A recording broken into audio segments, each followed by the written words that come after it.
Hola y bienvenidos a esta nueva edición de Mirada Económica. Les saluda Wu Shuoyu desde nuestro estudio en Beijing. Este año 2023 se cumple el 45º aniversario de la política de reforma y apertura de China, aplicada por el gobierno del país asiático en el año 1978. Durante estos 45 años, China viene profundizando en su reforma y apertura, abriendo cada vez más su inmenso mercado hacia el mundo, logrando así un gran desarrollo socioeconómico del país.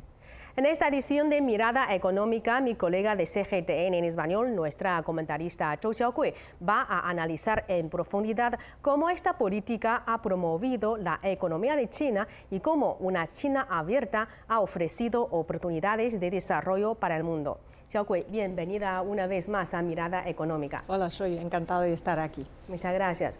Bueno, desde la política de la reforma y apertura aplicada por el gobierno chino en el año 1978, el país asiático viene profundizando en abrir cada vez más su inmenso mercado hacia el mundo. Xiaokui, en primer lugar, queríamos saber qué efectos importantes ha tenido para la cooperación e intercambio entre China y la comunidad internacional esta política de reforma y apertura. Bueno, inició la política en el año 1978, o sea, hace ya 45 años. Digamos que durante estos más de 4 décadas China ha venido abriendo cada vez más su puerta de apertura, digamos, ¿no? Hasta ahora, llegando a tener como desarrollar un nuevo patrón de apertura, ¿no? Como un gran país en este mundo. Entonces, resumiendo un poco, esta China durante el transcurso de estos años ha como pasado, ha vivido, ¿no? unas transiciones históricas en el modelo de su apertura. O sea, ha pasado de concentrarse, por ejemplo, en los sectores manufactureros de la fabricación de productos, hacia como en los sectores de servicio o comerciales, también de concentrarse, de priorizar estos flujos de mercancías, de productos, hacia esta conexión, ¿no? con el mundo, con sus reglas normativas del mercado, etcétera, y también ha pasado de ser un participante en la globalización económica a ser un importante defensor y promotor, ¿no? de este tema. Entonces podemos ver que con las 4 iniciativas planteadas por el país, la iniciativa de la Franja y la Ruta, las otras 3 iniciativas respectivamente para el desarrollo global, para la seguridad global y para la civilización global. Digamos que China, el desarrollo de China no podría ser posible sin el mundo y viceversa. O sea, la prosperidad del mundo tampoco podría ser posible sin China. Entonces, podemos mirar estos datos que durante el año 2013, entre el 2013 y 2021, China ha contribuido al crecimiento económico mundial en una media de un 38,6%, o sea, superando el nivel, la suma de todos los países del grupo G7.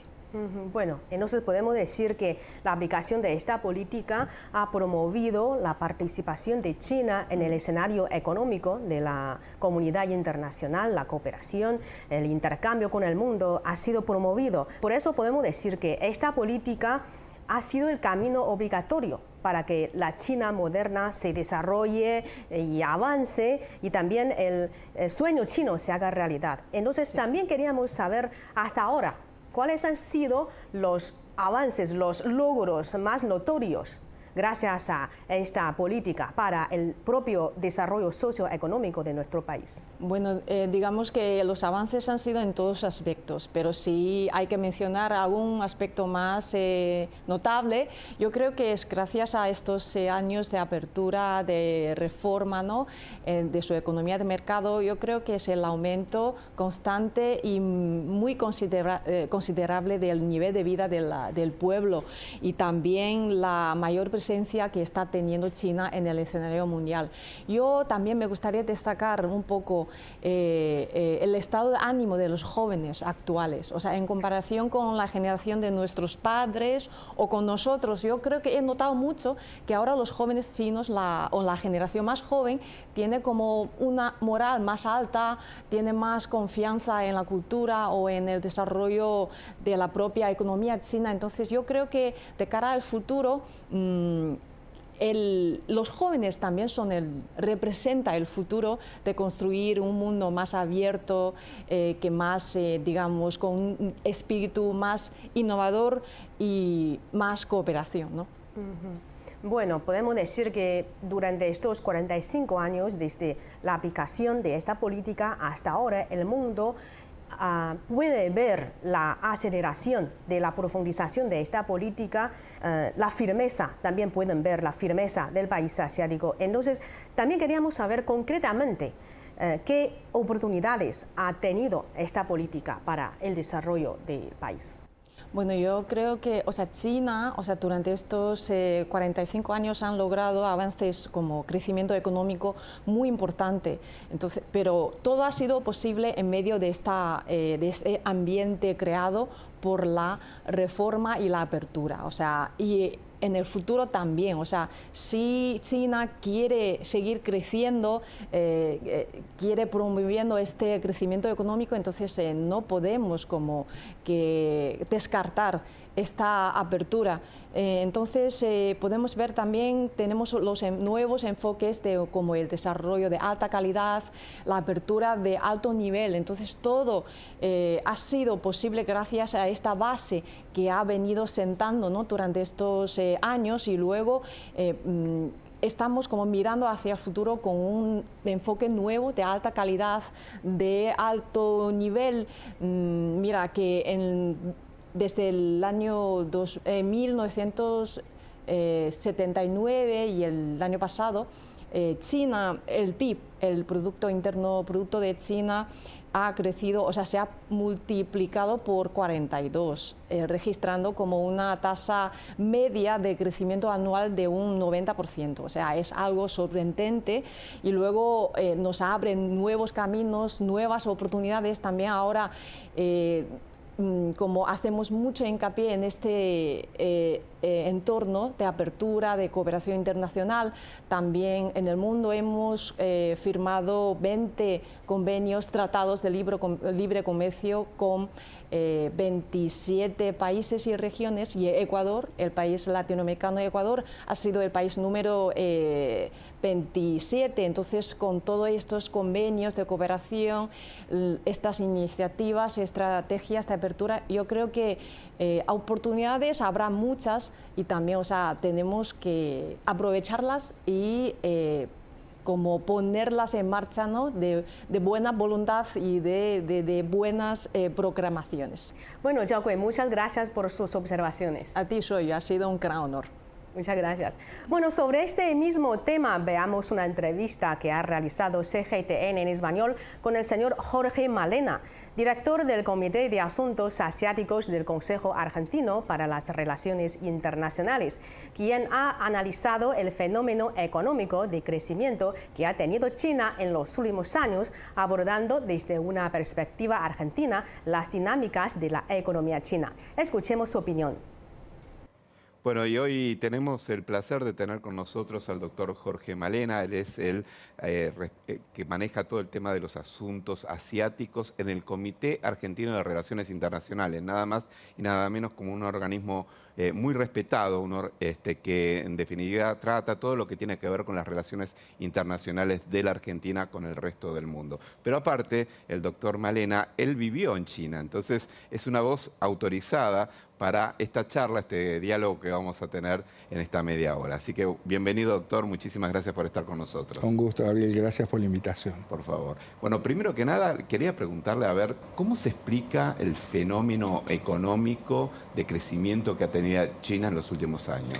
Bueno, es muy interesante que hagas alusión a fenómeno y no a milagro, claro, como suele suceder cuando desde Occidente se analiza el proceso de crecimiento económico tanto de China como también Japón o Corea del Sur.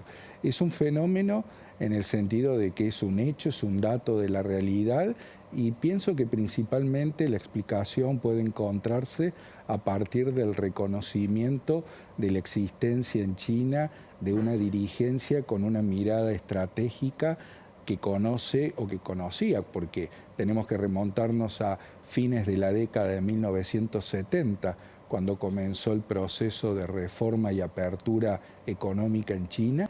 Aquella dirigencia supo reconocer cuál era el mundo en que China estaba insertada y a partir de allí elaboró una serie de políticas que luego fueron continuadas por la llamada dirigencia post-denguista y, por supuesto, en la actualidad, a partir de la presidencia de Xi Jinping, profundizadas y, digamos, adaptadas a la nueva era en la que vivimos.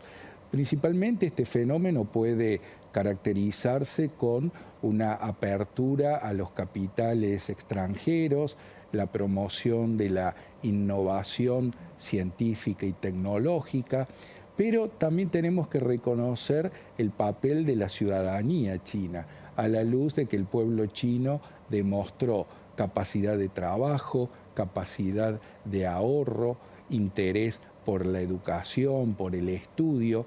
Entonces, tanto estos factores de existencia de una dirigencia con una mirada estratégica, políticas económicas apropiadas y contribución de la población hicieron posible este fenómeno, más allá de que algunos puedan llamarlo un milagro. Para usted, ¿cuáles son las principales virtudes y los principales defectos de este fenómeno, justamente? Bueno, si bien ya llevo un poco más de 40 años en el estudio de China, no me atrevería a hablar de defectos o de virtudes. Creo que sería muy soberbio de mi parte hablar de esa manera. Quizás puedo identificar fortalezas y debilidades. Y entre esas fortalezas, principalmente veo esto que tiene que ver con la existencia de una dirigencia colegiada en China que en la época de Deng Xiaoping y de post-Deng Xiaoping supo discutir cuál debía ser el destino del país y a partir de allí adoptar políticas que guardaban relación con el gradualismo, con la experimentación. Tengamos presente alguna de las frases de Deng, como por ejemplo, crucemos el río palpando cada piedra. Y también, digamos, a mi entender, es muy relevante lo que tiene que ver con el pragmatismo, con la adaptación de las circunstancias, a las circunstancias, es decir, no quedarse con el dogma, con la ideología como un lastre. Tengamos también presente en este caso aquella frase de Deng Xiaoping de que no me importa si el gato es blanco o negro mientras sepa cazar ratones. ¿China apuesta a un mundo multipolar o un mundo bipolar con, obviamente, Estados Unidos del otro lado? Bueno, a partir de los pronunciamientos de la dirigencia china de los últimos 10 años, que es cuando podemos decir que hemos entrado en una etapa diferente en política internacional, China por sobre todo ha apostado por un sistema internacional que sea más justo, tanto en los aspectos políticos como económicos. Ha también apostado por el multilateralismo a la hora de tener una activa participación en las organizaciones intergubernamentales y al mismo tiempo ha bregado por la gradual construcción de un orden multipolar en donde no solo la potencia preeminente tenga protagonismo, sino también aquellas identificadas como las potencias emergentes, de las cuales la propia China se identifica como una de ellas. Ahora bien, en ese esquema, digamos, del fenómeno chino por un lado y del tema de hablar con todos los países, ¿no? China se ha convertido hoy en el principal socio comercial de 2/3 de los países del mundo. ¿Cómo se explica eso? Bueno, esta apertura económica que tuvo lugar a partir de fines de la década de 1970 hizo posible que China adoptara un rol preponderante en el sistema económico internacional.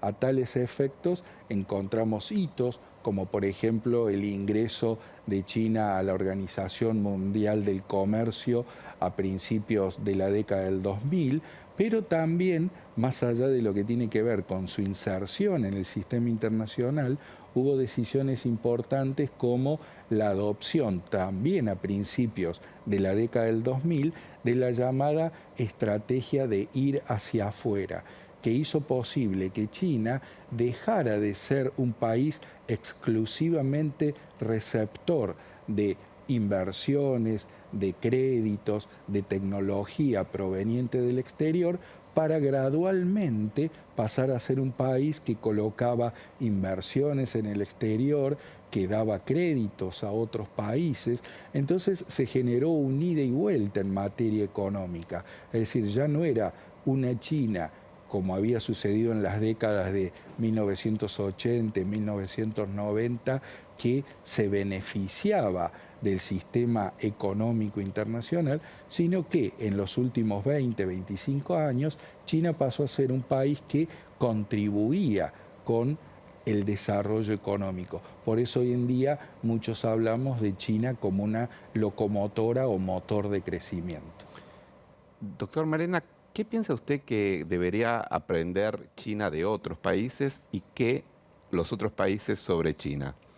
Bueno, yo pienso que en lo que hace a lo que nosotros, y en particular en América Latina, podríamos aprender de China, es esa propensión al ahorro, al estudio, a la innovación científica tecnológica en cuanto a ciudadanos.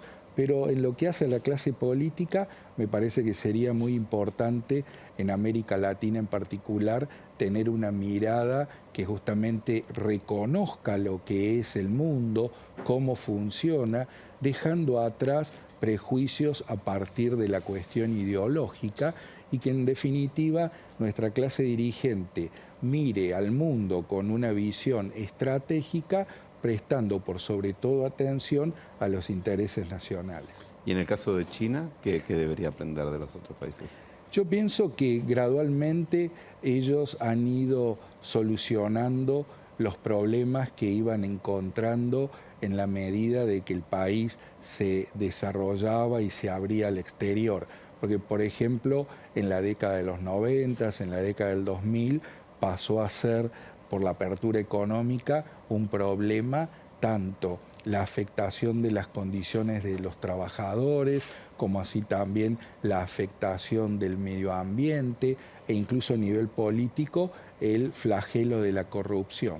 Pero estas cuestiones fueron gradualmente subsanadas. Por lo tanto, yo vería quizás como principal materia pendiente en China la promoción de una mayor participación de la ciudadanía en la cosa pública, para que de esa manera no solamente sean derechos sociales y económicos los que tienen vigencia en China, sino también derechos políticos. Bien. ¿Cómo se imagina el futuro de China? Digo porque se debate mucho hasta dónde llega este fenómeno, cuánto va a crecer, incluso se habla de que próximamente China va a superar en cuanto a PBI a los Estados Unidos, ¿no? ¿Cómo se imagina el futuro? ¿Qué rol va a tener China en el futuro? A mi entender, y como persona que ya lleva más de 40 años en el estudio de China, infiero un futuro muy promisorio a partir de las potencialidades y también de las capacidades reales que hoy en día cuenta China en materia económica, científico-tecnológica, educativa. Pero también tengamos presente la dimensión cultural de ese país a partir de lo que es la mirada humanista de la población. Es decir, que no solamente el poder duro en China es un factor central a la hora de visualizar su futuro, sino también lo que es el poder blando de ese país. China tiene muy presente lo que es esa cultura milenaria que en Occidente valoramos tanto, ellos prácticamente lo ejercen a diario con lo que es su conducta, sus actitudes, y por eso a partir de ese equilibrio de capacidades reales en lo que es lo económico y lo científico, más ese sustrato educativo y filosófico, veo un futuro muy promisorio para el país. Usted mencionaba recién el tema de los derechos políticos, que quizás sea algo para debatir, ¿no? Ahora bien, ¿podría haber este fenómeno con respecto a China si no tuviese un sistema político como el que tiene? Bueno, es un tema de debate en el ámbito académico si China hubiese podido alcanzar semejante grado de desarrollo económico a partir de la existencia de otro modelo político. Pienso que con otro modelo político hubiese sido mucho menos rápido el crecimiento económico alcanzado. Pero más allá de lo que tiene que ver estrictamente con el modelo político vigente en China, yo pongo el énfasis en lo que es el aporte de su población a partir de esas fortalezas que te mencionaba en la otra pregunta. ¿Cuán importante es China para la Argentina hoy? Tiene un papel muy relevante porque tengamos presente este dato recién mencionado. China, con respecto a nuestro país, ha oscilado entre uno de los 2 o 3 principales socios comerciales. También en materia de inversión, tengamos presente que en el mes de febrero de este año, nuestro presidente firmó la adhesión de nuestro país a la iniciativa de la Franja y la Ruta, también conocida como la Nueva Ruta de la Seda, lo cual implicaría la contribución china en el desarrollo de obras de infraestructura que contribuyan casualmente con una salida más eficiente y más rápida de la producción china, de la producción argentina con destino a China. Y luego también está la cuestión central en lo que hace al papel de China como prestamista de nuestro país, como sostén financiero. Tengamos presente que cuando hoy en día se habla del swap de moneda, si bien inicialmente la idea era promover el intercambio cultural entre las respectivas monedas, hoy en día directamente los yuanes que están depositados en el Banco Central de la República Argentina son, digamos, medios financieros que contribuyen con la estabilidad financiera de nuestro país, dado que incrementan nuestras reservas en moneda extranjera. Xi Jinping hizo declaraciones que invitando a distintos países a integrarse al BRICS, ¿no? Y entre ellos mencionó a la República Argentina. ¿Hay posibilidades de que eso ocurra? Aparentemente existe la voluntad por parte del gobierno argentino de ser parte de este foro de potencias emergentes. Yo creo que aquí lo que hay que considerar es hasta qué punto este foro hoy en día tiene un poder relativo importante en el escenario internacional, porque es una realidad que entre los propios países fundadores existe una considerable disparidad del punto de vista de sus sistemas políticos, de su posicionamiento internacional, de la situación de sus respectivas economías. Quizás podría haber un replanteo con respecto a la conveniencia del adherir a este tipo de agrupación y mirar a otras, como por ejemplo lo que es el MICTA, que reúne a México, Indonesia, Corea del Sur, Turquía y la propia Australia. Es decir, hay muchos foros en donde nuestro país podría incluirse y eso obviamente requiere ser sopesados debidamente. Se están por cumplir 45 años, ¿no?, de la apertura de China y de la mayor amplitud justamente en materia económica que usted mencionaba. ¿Cuáles son para usted los principales posicionamientos, tanto financieros, económicos y sociales de China? Bueno, China, en efecto, a partir de 1978 lanzó una reforma económica que resultó ser muy exitosa y por ese motivo es que hoy en día China llegó a ser la segunda economía más grande del planeta. Incluso hay algunos autores que hablan, según el indicador que se utilice para medir el Producto Bruto, que China es la primera economía más grande del planeta. Yo creo que la mirada que se puede hacer de estos 45 años que han transcurrido para China en materia económica es que esta clase dirigente supo orientar los esfuerzos de la nación para la construcción de lo que en la propia China definen como un país grande. Ellos no hablan de que China es una superpotencia, sino de que es un país grande. Y esto implica haber logrado satisfacer las necesidades materiales de una población de 1.400 millones de personas, pero al mismo tiempo, como hablábamos antes, pasar a ser también un motor de crecimiento internacional, dado que a la luz de lo que son las compras de China del exterior, China termina entonces favoreciendo el incremento de la producción en la mayoría de los países del mundo. Bien. ¿Cuál es la situación de China frente a la crisis energética global, por un lado, y también con respecto a este recambio que se está pidiendo en materia energética global para ir a una energía mucho más sustentable? Bueno, China aquí tiene un dilema muy grande porque por un lado, para hacerle frente a la crisis energética global, necesita, por ejemplo, seguirse apoyando en el empleo de carbón como una importante fuente de energía. Pero al mismo tiempo, ese empleo del carbón como fuente de energía afecta el cambio climático.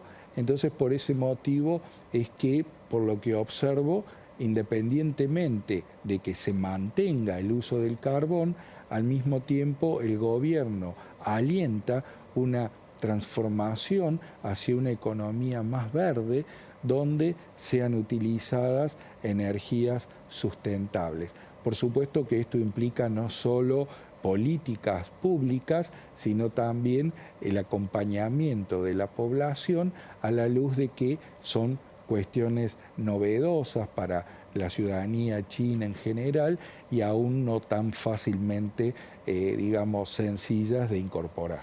Y podrá hacerlo, digo, frente a lo que significa esto en pleno proceso de crecimiento económico, utilizando como matriz energética lo que ya había, digamos, ¿no? Bueno, hay una fuerte promoción de una transformación de centros urbanos, por supuesto centros urbanos pequeños y medianos, hacia ciudades verdes, hacia ciudades inteligentes. Yo incluso pude ver en la propia Pekín el empleo de autos electrónicos, digamos, en grandes proporciones. Por eso creo que va a tomar su tiempo, porque obviamente es un país con una enorme población, con una considerable extensión territorial, pero es posible que en 5 o 10 años más comencemos a ver resultados interesantes. Doctor Jorge Malena, muchísimas gracias por haber participado de esta entrevista y por habernos ilustrado un poco más sobre China. Un gusto haber sido parte de la misma. Gracias por la invitación. Por favor. Bueno, con todo esto terminamos esta edición de Mirada Económica. Muchas gracias por sintonizarnos. Hasta la próxima.